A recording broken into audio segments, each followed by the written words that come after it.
रूस द्वारा रूसी विपक्ष की एक प्रमुख शख्सियत अलेक्सी नवाल्नी की हत्या के उद्देश्य से अगस्त 2020 में रासायनिक हथियार के इस्तेमाल और फिर जनवरी 2021 में उन्हें कैद किए जाने की निंदा करने और इस संबंध में कदम उठाने में अमेरिका भी यूरोपीय संघ का साथ दे रहा है।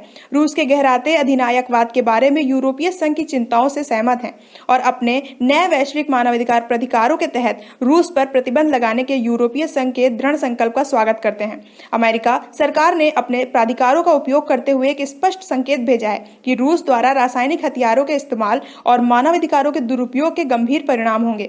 रासायनिक हथियारों का किसी भी तरह से इस्तेमाल किया जाना अस्वीकारनीय और अंतर्राष्ट्रीय मानदंडों के विरुद्ध है। अमेरिका लगातार नवाल्नी के खिलाफ कानूनी कार्रवाई के कदम को राजनीति से प्रेरित बताता रहा है और इस आकलन में G7 के साझेदार और यूरोपीय मानवाधिकार न्यायालय भी सहमत हैं।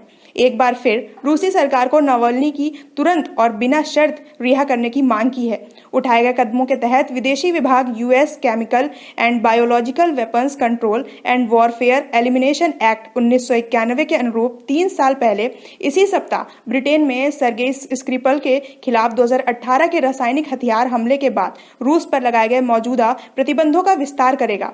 विदेश विभाग ने कार्यकारी आदेश 13,382 के तहत उपायों का भी लागू किया है जो सामूहिक विनाश के हथियार का प्रसार करने वालों को लक्षित करता है। साथ ही countering America's adversaries through sanctions act के तहत रूसी रासायनिक हथियारों कार्यक्रम तथा रक्षा और खुफिया क्षेत्रों में संबद्ध कई रूसी व्यक्तियों और संस्थाओं के खिलाफ कार्रवाई की है।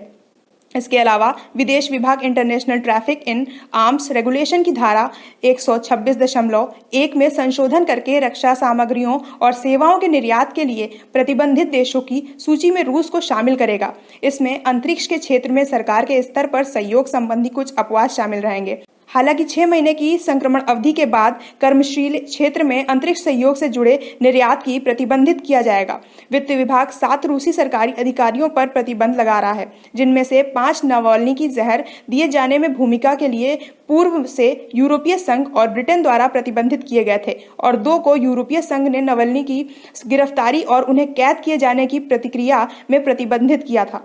वहीं वाणिज्य विभाग रूस के सामूहिक विनाश के हथियार कार्यक्रमों तथा रासायनिक हथियार संबंधी क्रियाकलापों से जुड़ी प्रसार गतिविधियों के कारण 14 उपक्रमों की प्रतिबंधित उपक्रमों की सूची में जोड़ रहा है।